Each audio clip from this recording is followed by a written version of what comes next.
तो कार्यक्रम का सिलसिला बात शिक्षा पर करेंगे, क्योंकि गुरुग्राम में बहुत सारी यूनिवर्सिटीज़ हैं, स्कूल्स हैं, और उन स्कूल्स और यूनिवर्सिटीज़ से कितना फ़ायदा गुरुग्राम को पहुंचा है, गुरुग्राम की जनता को पहुंचा है, गुरुग्राम के स्टूडेंट्स को पहुंचा है। इस सत्र में हम इस पर चर्चा करेंगे। हमारे साथ दिनेश कुमार कुलपति हैं गुरुग्राम यूनिवर्सिटी के, आपका बहुत बहुत स्वागत है। Kartik Saini Scottish high school से हमारे साथ हैं, आपका भी बहुत बहुत स्वागत है। मान सिंह वर्ल्ड वाइज वीज़ा से हमारे साथ हैं, सर आपका भी बहुत बहुत स्वागत है। सबसे पहले दिनेश कुमार जी, आप ही से मैं शुरुआत करना चाहूँगी। गुरुग्राम यूनिवर्सिटी में इस वक्त हम बैठे भी हैं, और गुरुग्राम यूनिवर्सिटी दूसरी यूनिवर्सिटी से किस तरह से आप अलग मानते हैं? हम चाहते हैं कि एक बार आप अपनी यूनिवर्सिटी के बारे में हमारे दर्शकों को बताएं। देखिए, गुरुग्राम शहर अपने आप में एक बहुत बड़ा शहर है, और इसमें यूनिवर्सिटी होना, तो इसके लिए अलग तरह की यूनिवर्सिटी होनी चाहिए, क्योंकि नॉर्मल सिटी नहीं है गुरुग्राम। यहाँ पे इतनी सारी जो ग्लोबल कंपनीज हैं उनके अपने ऑफिसेज हैं, इतनी सारी इंडस्ट्रीज हैं, पूरा इंडस्ट्रियल टाउन है, इतना बड़ा टाउन है कि सारे वर्ल्ड में ये शहर फेमस है। तो जो ये यूनिवर्सिटी बनाई है, मेरे को लगता है कि इस यूनिवर्सिटी के लिए जो चैलेंजेस हैं वो यही हैं कि यहाँ के जो स्टूडेंट्स को बेस्ट पढ़ाई लिखाई मिले और उसके माध्यम से इमीडिएटली उनकी जॉब लगे। तो मुझे बताने में खुशी है कि गुरुग्राम यूनिवर्सिटी में हमने ऐसे कार्यक्रम शुरू किए हैं, अभी जैसे साइबर सिक्योरिटी का, साइबर सिटी है, और साइबर सिटी में हमने साइबर सिक्योरिटी का बीटेक प्रोग्राम शुरू किया है। हॉस्पिटल मैनेजमेंट, आपने देखा होगा यहाँ बहुत सारे विदेशी जो पेशेंट आते हैं इलाज कराने के लिए, तो उसमें हॉस्पिटल्स का एक बहुत बड़ा, यहाँ पर हर आदमी कोई भी जो इलाज कराना चाहता है गुरुग्राम एरिया में आता है, बहुत तरह के हॉस्पिटल्स हैं, उसकी मैनेजमेंट के लिए भी हमने प्रोग्राम शुरू किया है। तो इस तरह से हमने लगभग 2,500 स्टूडेंट्स हमारे गुरुग्राम यूनिवर्सिटी में आज पढ़ रहे हैं, और लगभग 60,000 के करीब विद्यार्थी जो गुरुग्राम यूनिवर्सिटी से एफिलेटेड कॉलेजेस हैं उनमें पढ़ रहे हैं। तो इस यूनिवर्सिटी का अपने आप यहाँ होना, और इस सरकार ने जो यूनिवर्सिटी बनाई है पिछले 4 साल पहले बनी है, इस सरकार की यूनिवर्सिटी बनने की वजह से यहाँ के जो स्टूडेंट्स हैं डेफिनेटली उनकी जो पढ़ाई लिखाई है बहुत अच्छी होने वाली है। ठीक है, कार्तिक जी से सवाल लेते हैं, स्कूलों के बारे में बताएंगे। अब चूंकि बहुत सारे स्कूल अब गुरुग्राम में हो गए हैं, लगातार कंपटीशन चल रहा है आपस में, आप अपने स्कूल को किस तरह से कार्तिक जी अलग देखते हैं? क्या अलग है आपके स्कूल में? पहली बात, एजुकेशन में मुझे लगता है कोई कंपटीशन नाम की चीज़ नहीं होती है, बिकॉज हम सब लोग जुड़े हुए हैं एजुकेशन में। स्कॉटिश हाई की बात करें तो 20 साल पुराना स्कूल है। ये एक देश और इस देश का और इस प्रदेश का शायद पहला स्कूल है जो इतना लॉन्गेस्ट डे बोर्डिंग बोलते हैं, जिसको सुबह 8 बजे से लेकर शाम के 4:30 बजे तक चलता है, जिसमें कि ना कि सिर्फ पढ़ाई लिखाई होती है, उसके अलावा स्पोर्ट्स पे बहुत एम्फेसिस होता है। स्पेशल नीड स्टूडेंट्स जो दिव्यांग लोग हैं, दिव्यांगजन हैं, उनके एजुकेशन के लिए, उनके स्पोर्ट्स के लिए बहुत इंक्लूसिव स्कूल है ये। और मैं पहले स्पेशल ओलंपिक्स, इस देश के स्पेशल ओलंपिक्स का चेयरमैन रहा हूँ। आज जो स्पेशल ओलंपिक्स के चेयरपर्सन हैं वो हैं मिसेस मल्लिका नड्डा जी, जो नड्डा फैमिली को बिलोंग करते हैं, एक नेशनल फैमिली को बिलोंग करते हैं। तो उनके प्रतिनिधित्व में बहुत सारे स्कूल, ना कि सिर्फ Scottish high, unified champion schools बने हैं, जिसमें कि स्पेशल नीड्स बच्चे खेल कूद में देश का नाम रोशन करके आए हैं। अभी हाल ही में जब बर्लिन गए थे तो 202 मेडल लेके आए हैं हमारे देश के लिए, जिसमें से एक gold medal Scottish high school का भी है, जो कि ये तीसरा मेडल है पिछले 3 वर्ल्ड गेम्स में। सो मैं समझता हूँ कि हर स्कूल में अपनी अपनी खासियत होती है, अपनी खूबी होती है। स्कॉटिश हाई में स्पेशली इंक्लूसिवनेस, स्पोर्ट्स और एक्स्ट्रा करिकुलर एक्टिविटीज़ एक स्पेशलिटी है। ठीक है, मान सिंह जी से जानते हैं, वर्ल्ड वाइज वीज़ा अपने आप में गुरुग्राम के लिए एक नई चीज़ है, तो किस तरह से आप देखते हैं उसको और कैसे काम कर रहा है, क्या रिस्पांस लोगों का मिल रहा है?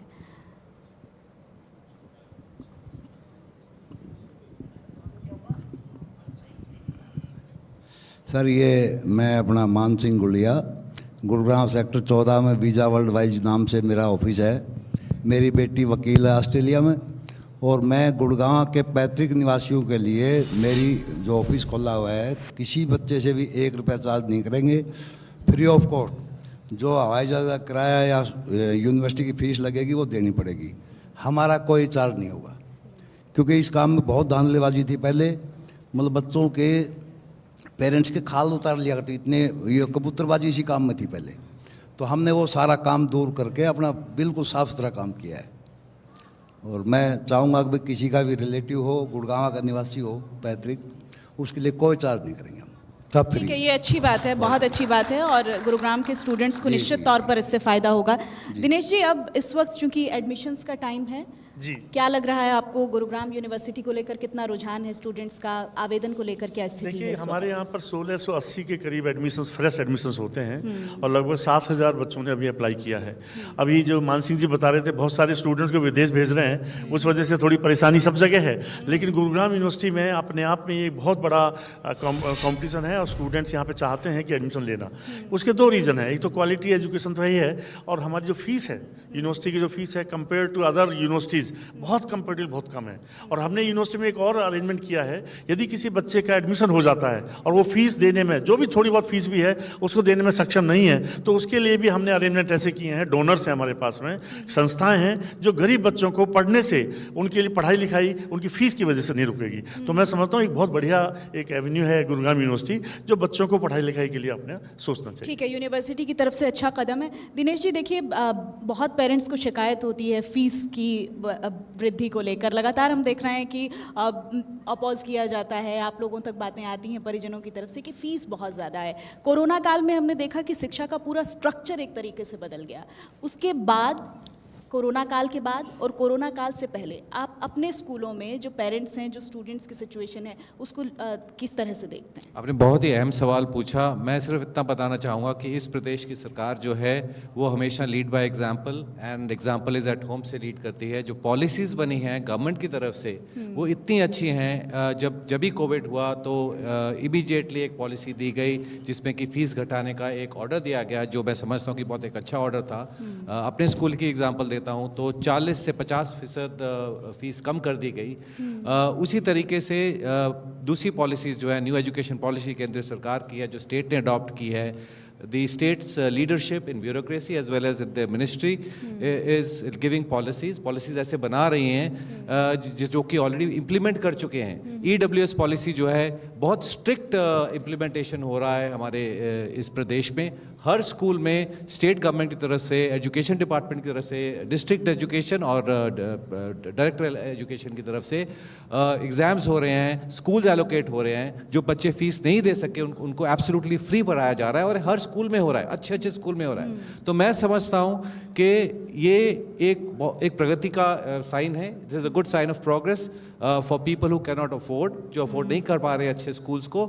और मैं तो यही बोलूँगा कि ये जो फॉरवर्ड लुकिंग पॉलिसीज़ बन रही हैं स्टेट की, वो इस स्टेट को शायद अव्वल नंबर पे लेके जाएंगे। बिल्कुल, उम्मीद हम यही करते हैं। मान सिंह जी देखिए, बहुत सारी शिकायतें होती हैं पूरे देश में। जो स्टूडेंट्स हैं वो शिक्षा व्यवस्था को लेकर, स्कूलों की बदहाली को लेकर भी, यूनिवर्सिटीज़ के सिस्टम को लेकर भी लोग विदेशों का रुख करते हैं।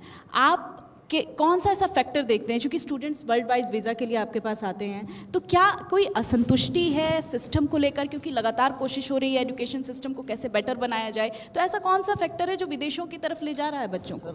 विदेशों में दोनों बातें हैं। हाँ। नौकरी तो है ही है, साथ साथ स्टडी के साथ साथ 4 घंटे का वर्क परमिट देती है वहाँ की सरकार। तो वो बच्चा एक ही बार घर से पैसे लेके जाएगा, उसके बाद वो अपना खर्चा भी निकालेगा और वो कमाना भी सीखेगा, साथ साथ फीस भरेगा, और वो पढ़ाई पढ़ने के बाद उसको 4 साल का वर्क परमिट मिलेगा। तब तक तो आदमी पूंजीपति हो जाता है, क्योंकि हमारा वहाँ का फ़र्क बहुत है ना। वहाँ 100% आदमी रोज़गार लग जाता है जाते ही, 16 साल के बाद रोज़गार कर सकता है वहाँ। यहाँ हमारे यहाँ तो 18 साल के बाद भी 90% खाली फिरते हैं। वहाँ 16 साल के बाद रोज़गार लग जाता है। 4 घंटे का वर्क परमिट देती है सरकार, 5 दिन का।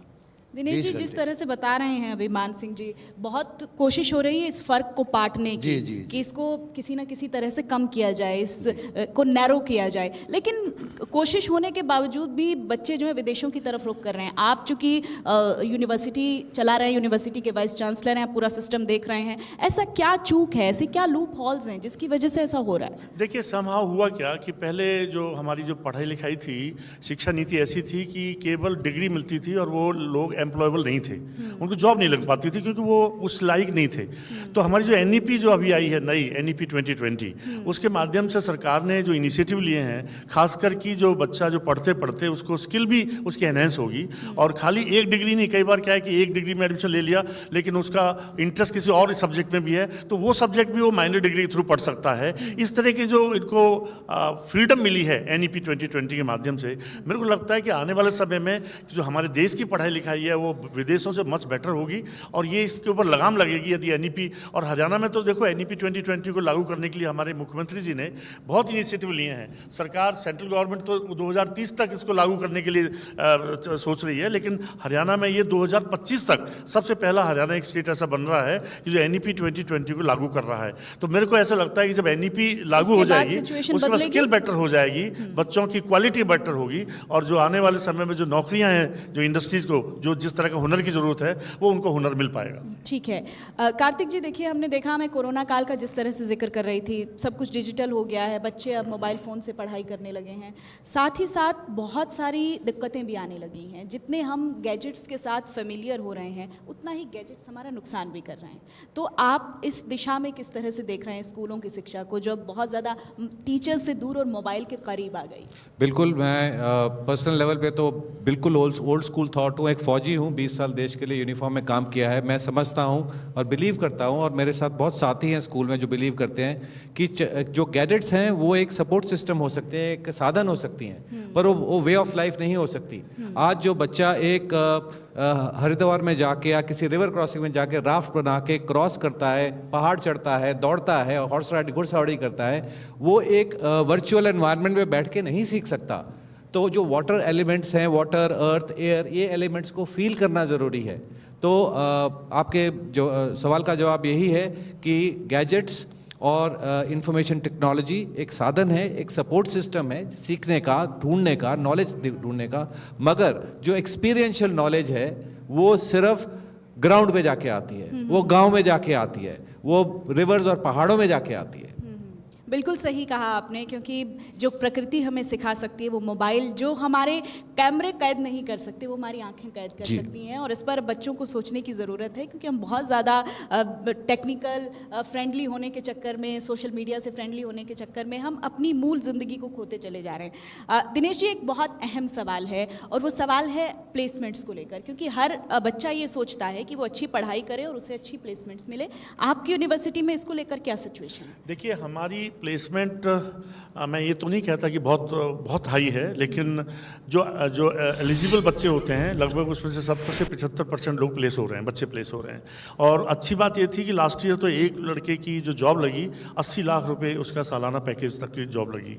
और मैं समझता हूँ कि आने वाले समय में जब हम ये सब क्वालिटी एजुकेशन देने लग जाएंगे और जो सारी हमारी फैसिलिटीज़ बन जाएंगी, अभी आपको पता है कि हमारे गुरुग्राम यूनिवर्सिटी का जो मेन कैंपस है ककरौला गाँव में सेक्टर 88 के पास में डेवलप हो रहा है, और मुझे उम्मीद है कि हमारा सारा इंफ्रास्ट्रक्चर फैसिलिटीज़ वहाँ बहुत बढ़िया डेवलप हो जाएंगी। और गुरुग्राम यूनिवर्सिटी के छात्रों को, ये तो गुरुग्राम तो एक ऐसी जगह यूनिवर्सिटी जो बन रही है जो चारों तरफ इंडस्ट्रीज़ और इनके हब्स हैं, तो सारे बच्चों को पढ़ाई लिखाई के बाद में नौकरी कोई प्रॉब्लम नहीं आने वाली है। तो अभी आप ये इस बात की गारंटी देते हैं अपने स्टूडेंट्स को कि पढ़ाई लिखाई करेंगे तो उनको जॉब की कोई बिल्कुल इश्यू नहीं बिल्कुल होगा? बिल्कुल गारंटी देते हैं। हम पढ़ाई लिखाई के साथ साथ उनकी जो दूसरी सॉफ्ट स्किल्स हैं, जो और दूसरी स्किल्स को बच्चे को ज़रूरत है, हमने अपने सिलेबस का पार्ट बनाया है, करिकुलम का पार्ट बनाया है। अब हर बच्चे को कई बार क्या है कि आपको बोलना, कई बार बोल नहीं पाते बच्चे, स्टूडेंट्स जब जाते हैं इंटरव्यू के लिए, तो उनको पहले दिन से ही, पहली क्लास से ही उनको इस तरह का वो दिया जा रहा है, अरेंजमेंट किया जा रहा है कि वो बोले क्लास में। बिल्कुल दिनेश जी, ये बहुत अच्छी बात आपने उठाई है। मैं इसका कार्तिक जी से भी जवाब चाहूँगी, क्योंकि कम्युनिकेशन स्किल्स, पर्सनैलिटी डेवलपमेंट, अब बिल्कुल सही कहा आपने, मंच पर आकर बच्चे बोल नहीं पाते हैं। धीरे धीरे किसी भी ऑक्यूपेशन में आप जाते हैं, वहीं पर आपको ज़रूरत पड़ती है आपकी कम्युनिकेशन स्किल्स बेटर हों।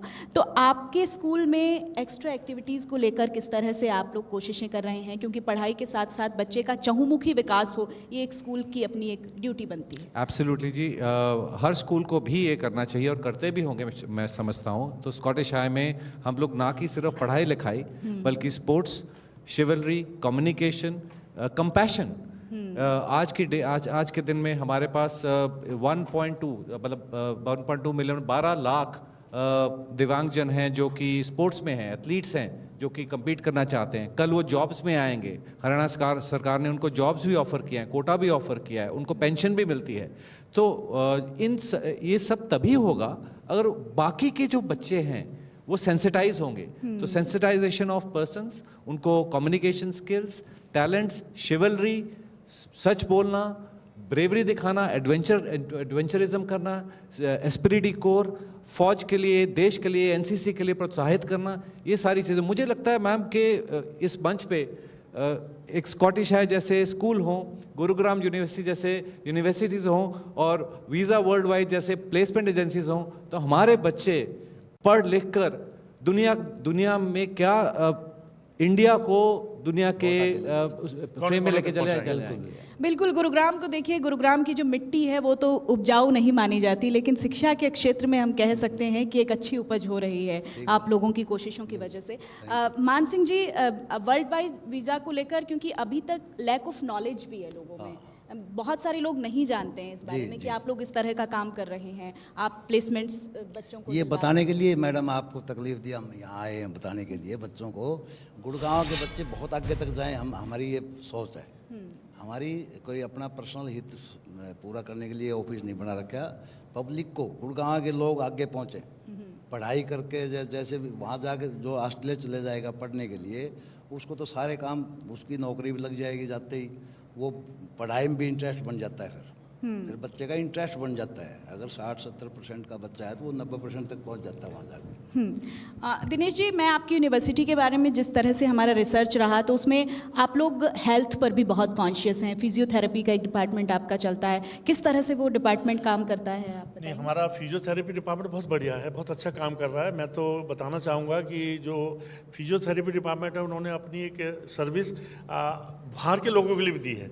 आपको यदि खुद को भी कोई छोटी मोटी समस्या होती है तो बात बजाय कि आप 1000 रुपये दे के किसी हॉस्पिटल में जाएं, किसी और जगह जाएं, यहाँ 10 रुपये या 15 रुपये की पर्ची कटती है और उसके बाद जो लोग आते हैं लेकिन एक शिकायत रहती है लोगों को, यूनिवर्सिटी के सिस्टम से लोगों को शिकायत रहती है कि फिजियोथेरेपी का डिपार्टमेंट तो है पर डॉक्टर्स अवेलेबल नहीं हैं तो फिर टाइम पर नहीं हैं। क्या इस तरह का सिस्टम? देखिए, ऐसा है, अभी हमने जैसे बताया ना, केवल 4 साल पुरानी यूनिवर्सिटी है और अभी हमारी अपना इंफ्रास्ट्रक्चर, अपनी बिल्डिंग बन रही है सेक्टर 88 में, लेकिन जो भी सीमित साधन है उनके हिसाब से हम बेस्ट कर रहे हैं। आपने देखा पिछले दिनों वैदिक वेद जो पत्रकार थे, जो अखबारों में लिखते थे, वो तो मेरे को एक दिन अपने सोने की चेन भी मेरे गले में रख के चले गए, सर आपका डिपार्टमेंट इतना बढ़िया है कि मेरी पैर इतने सही हो गए कि मैं चलने फिरने लायक हो गया हूँ। इवन मुख्यमंत्री तक भी उन्होंने कहा कि जी ये फिजियोथेरेपी डिपार्टमेंट तो हर यूनिवर्सिटी में होना चाहिए। तो इस तरह की जब लोगों से सुनने को मिलती है तो आपको बहुत अच्छा भी लगता है कि यूनिवर्सिटी के लोग अच्छा भी कर रहे हैं। ये हम अपने विद्यार्थियों से और अपने टीचर्स के माध्यम से जो हमने अपनी सर्विस चलाई है ये चलती है। और बेसिकली देखो, हमारा काम कोई हॉस्पिटल चलाना नहीं है, हम तो केवल क्लास में बच्चों को पढ़ा के लिखा के उनको सिखाना है, लेकिन फिर भी उसके साथ साथ जो हमारी ओपीडी है वो काम कर रही है। और ये आसपास के जो गाँव के जो लोग हैं वो 10-20 रुपए में यदि आके अपने पैर में और छोटे-छोटे जो निश्चित तौर पर उन लोगों को फायदा मिलता है, तो बहुत बड़ी बात है। कार्तिक जी, स्कूलों पर अगर हम बात करें, क्योंकि यहाँ हम यूनिवर्सिटीज़ में मिलने वाली सुविधाओं की बात कर रहे हैं, आसपास के जो स्कूल हैं, आपका जो स्कूल है, गुरुग्राम का जो एजुकेशन सिस्टम है, उसका फ्यूचर आप किस तरह से देख रहे हैं? भविष्य में कहाँ होगा गुरुग्राम शिक्षा के क्षेत्र में? मुझे लगता है जिस तरीके से एजुकेशन पॉलिसीज़ बन रही हैं और हम अडॉप्ट कर रहे हैं गवर्नमेंट, सेंट्रल गवर्नमेंट और स्टेट गवर्नमेंट की, there is no limit to where we can grow. Both higher education, आप मेरे से सहमत होंगे, एंड स्कूल एजुकेशन। मुझे लगता है कि हम दुनिया में अव्वल नंबर की schooling Gurgaon and Haryana show कर सकता है, क्योंकि यहाँ पे जितने इंटरनेशनल बोर्ड्स हैं सारे सब अडॉप्ट हो गए हैं। हरियाणा की गवर्नमेंट बहुत ओपन है पॉलिसीज़ में, भागीदार बनाती है स्कूलों को अपनी पॉलिसीज़ बनाने के टाइम, पेरेंट्स को, स्टूडेंट्स को और एजुकेशनिस्ट को। जो हरियाणा एडमिनिस्ट्रेशन की जो ब्यूरोक्रेट्स हैं वो हमारे साथ मिलते हैं, रेगुलरली डिस्कशंस करते हैं। तो जब भागीदारी में दौड़ होती है तो उसमें अव्वल आना श्योर होता है। So I feel that the future of education for Haryana and Gurugram especially is very very bright. और जहाँ तक जैसे सर ने बोला कि जो कम्युनिटी बिल्डिंग कर रहे हैं यूनिवर्सिटी में, वैसी स्कूल्स में भी कम्युनिटी बिल्डिंग होती है। हम अडॉप्ट करते हैं विलेज स्कूल्स को, गवर्नमेंट स्कूल्स को, वहाँ पे हमारे बच्चे जाके कुछ पैसे नहीं डोनेट करते हैं, बच्चे जाके वहाँ पेंट करते हैं, बच्चे जाके सिखाते हैं, बुक्स देते हैं, पढ़ाते हैं। So this kind of building of societal, unison is what will take us to the heights. मान सिंह जी, इतनी मजबूत नींव तैयार हो रही है गुरुग्राम में, जिस तरह से बात कर रहे हैं कि बहुत स्वर्णिम भविष्य शिक्षा का रहने वाला है, ऐसे में वर्ल्ड वाइज वीज़ा के भविष्य को आप किस तरह से देख रहे हैं? देखो जी, यहाँ अगर बच्चे पढ़ाई में बहुत ऊपर तक जाएंगे तो उनकी सोच बदलेगी। वो बच्चे सोचेंगे भाई मैं कहीं बाहर पढ़ के आऊँ, देखो थोड़ा बहुत तो फर्क ही होगा ना। हमारे यहाँ पढ़ाई बहुत अच्छी है, लेकिन उससे भी और अच्छी करने की कोशिश करेगा वो। हो सकता है वहाँ पढ़ाई इतनी ज़्यादा ना हो, कोई खास उपलब्धि जो वर्ल्ड वाइज वीज़ा की आप बताना मैंने चाहें? गुड़गांव के लिए ये कर रखा है कि भाई जो बच्चा पढ़ना चाहता है उसके लिए मैं गुड़गांव का निवासी होना चाहिए, उसका फ्री, मेरी तरफ से कोई चार्ज नहीं करूँगा। सारी मेरी तरफ से सारी। अभी तक विदेशों में कोई ऐसी अचीवमेंट आपके हाथ आई है जो बच्चे बेटी गए वकील है हैं? मेरी वहाँ पे, सारी यूनिवर्सिटी में जान पहचान। जिन बच्चों को आपने भेजा है? जी हाँ, मैंने 15-20 बच्चे हमारे पुलिस डिपार्टमेंट के भेजे हैं। पहले पुलिस का फ्री था, अब मैंने पूरे गुड़गांव का पैतृक जो गुड़गांव का निवासी उसका फ्री है। दिनेश जी, एक सिस्टम जब चलता है तो सिस्टम में बहुत सारे हाथ होते हैं, बहुत सारे उसके पहलू होते हैं। अगर हम सरकार से मिलने वाली मदद की बात करें तो आपकी यूनिवर्सिटी को जो सरकार से हेल्प मिल रही है, क्या आप उससे सेटिस्फाई हैं?